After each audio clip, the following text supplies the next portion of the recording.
지난주 진행된 미중 고위급 무역 협상이 결국 아무런 합의를 이끌어내지 못한 채 종료되면서 우리 경제도 빨간불이 켜지게 됐습니다. 국내 금융시장 영향과 대응책은 무엇인지 이승현 기자와 알아보겠습니다. 네, 이 기자, 미중 무역 협상이 지난주에 결과 없이 마무리가 됐습니다. 네, 그렇습니다. 이 중국 협상단이 현지 시간으로 지난 10일 미국의 워싱턴 청사에서 이틀째 협상을 벌였는데요. 미국과 중국 간 고위급 무역 협상은 결국 성과 없이 종료가 됐습니다. 이에 트럼프 행정부는 2천억 달러 규모의 중국산 수입품에 대한 관세를 10에서 10%에서 25%로 올리는 조치를 취했고, 이 중국은 아직 어떤 보복 조치를 취할지 구체적으로 밝히지는 않은 상황입니다. 이처럼 미중 11차 고위급 무역 협상이 서로의 입장 차이를 확인하는 수준에서 마무리가 되면서 갈등이 고조될 위험에 처했는데요. 아직까지는 한 달이라는 이 추가 협상 시간과 또 실제 부과까지 시간이 남아 있는 상황입니다. 하지만 좀 낙관적인 상황을 기대하기는 어렵습니다. 다만 협상 타결에 대한 기대감도 조금은 있는데요. 아직 추가적인 무역 협상 일정이 잡힌 것은 없지만 도널드 트럼프 미국 대통령과 시진핑 국가주석이 다음 달 일본 오사카에서 열리는 G20 정상회의에서 만나는 만큼 이때 무역 현안을 논의할 것이라는 전망도 나오고 있어서 좀 지켜봐야 할 상황입니다. 네, 미중 무역 협상의 결과뿐만 아니라 이제 미국이 관세를 인상하면서 점점 더 전 세계의 불확실성이 커지고 있는 상황인데요.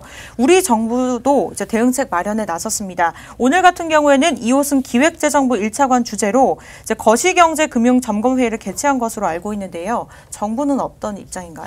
네, 말씀하신 대로 오늘 오전 명동은행회관에서는 이호승 기획재정부 1차관 주재로 이 금융당국 관계자들이 참석한 가운데 거시경제금융점검회의를 열고 이 무역 협상 결과와 미국의 중국에 대한 추가 관세 부과에 따른 국내 금융시장 동향 등을 논의했습니다.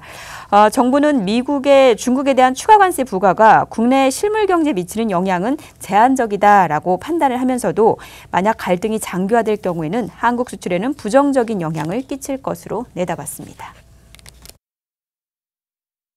근본 미국의 중국에 대한 추가 관세 부과로 미중 무역 갈등은 세계 경제의 불확실성 요인으로 재부상하였습니다. 향후 미중 간 무역 협상의 전개 상황에 따라 국제금융시장의 변동성이 확대될 가능성이 상존하고 있습니다. 국내 금융시장도 이에 따라 일부 영향을 받을 수 있으나 4천억 불 이상의 외환보유액과 순대외 채권 등 우리의 양호한 대외 건전성이 금융시장의 안정화 기반으로 작용할 것으로 봅니다. 다만 미중 통상 갈등이 장기화되는 경우 세계경제 둔화 및 글로벌 교역 위축 등으로 수출에 부정적인 요인으로 작용할 가능성이 있습니다. 네, 정부는 향후 이 미중 협상 진행 상황을 예의주시하면서 국내 실물 경제와 금융시장에 미치는 파급 효과를 최소화하기 위해서 선제적으로 대응해 나가겠다는 계획입니다. 네, 정부가 국내 시장에 미치는 영향은 사실 제한적으로 봤지만 이 미중 무역 전쟁으로 인해서 우리나라에 불똥이 튀지는 않을까 염려스러운 것이 사실인데요. 네, 그렇습니다. 아무래도 이 두 나라가 관세 폭탄을 주고받으면서 난타전이 계속 벌어질 경우에 세계 경기 둔화는 물론 우리나라 경제 역시 타격을 받을 가능성이 크기 때문에 이번 미국의 중국에 대한 관세 부과로 우리나라 수출 감소에 대한 우려의 목소리도 나오고 있습니다. 한국무역협회는 미중 무역 갈등 여파로 한국의 수출이 0.14%, 우리 돈으로 약 1조 200억 원 이상 감소할 것으로 전망을 했는데요. 우리나라는 미국과 중국에 대한 수출 비중이 38.9%로 대만 다음으로 높습니다.